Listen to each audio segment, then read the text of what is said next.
In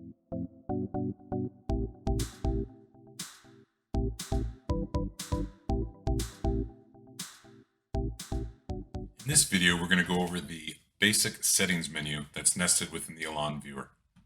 So as you can see, we got the viewer open on our PC, and we've got home, climate, lighting tabs over on the left, but you notice we also have this little gear down in the bottom right-hand corner.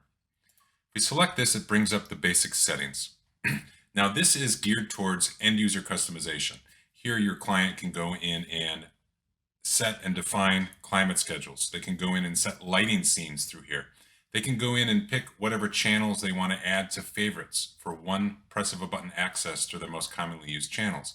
They can also go in and select the themes or the backgrounds. They can go in and customize the background to any of our pre-canned Elan UI themes, or even create their own from a picture on their mobile device or computer. And first, what we're going to look at here is the climate schedule.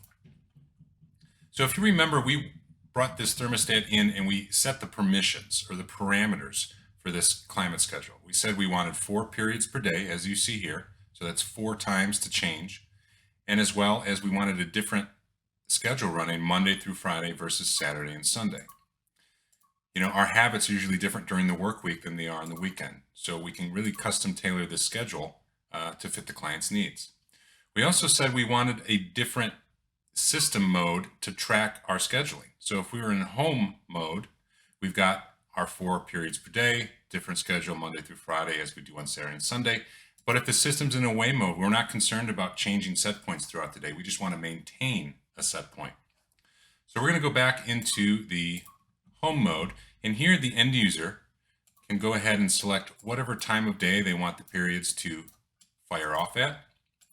They can select their heat set points, their cool set points, and all configure this HVAC schedule to their liking.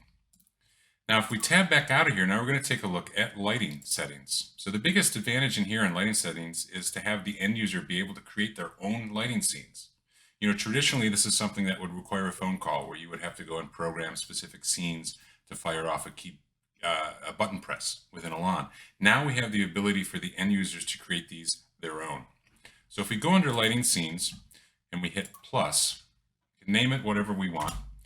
And then it brings it in here for us to configure. So we select it, we hit the gear, and you can see we've got all of our included lighting loads in here.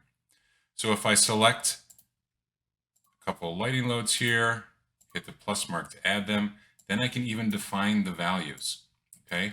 Now we've created a scene with these 2 lights triggered like this, and it now is automatically blended over to the Elan lighting UI when they're in the lighting tab. Now they can access this scene.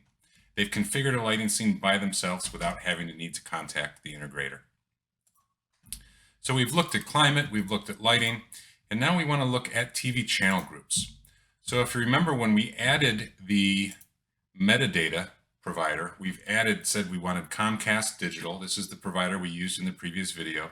It downloaded this whole channel code set. So not only does it do the icons, but it does the appropriate channel ID taggings. So the end user now can go through here for networks if they want to define CBS, Fox, ABC as their channel groups, which will now transfer over to their Elan viewer when they have Comcast accessed as a source in media. We can do the predefines here. These are ones that we give you automatically, networks, family, all the way through music, but they also have the ability to create their own or rename or alter the pre-existing ones that we give them by default. The next thing I want to look at, and finally, is the select theme. So over the years, our UI has really progressed. We went from a classic gray or an older architecture, and now we've started every release. We've got a lot more new themes that we've added. Some are even live, showing a little bit of animation. So the end user can go in, and this is per interface. So if I'm doing this on my PC, it's just going to change my PC. The end user goes and does this from their mobile device. It's just going to change their mobile device. So I can go through here. We've got seasons selected, and we can go through. You get a little preview of what it is before you actually apply it. And you can go through all of our pre-canned themes and select which one would be the best for your specific interface. Once we select it, we hit apply, it applies the theme, and now we're back up and running.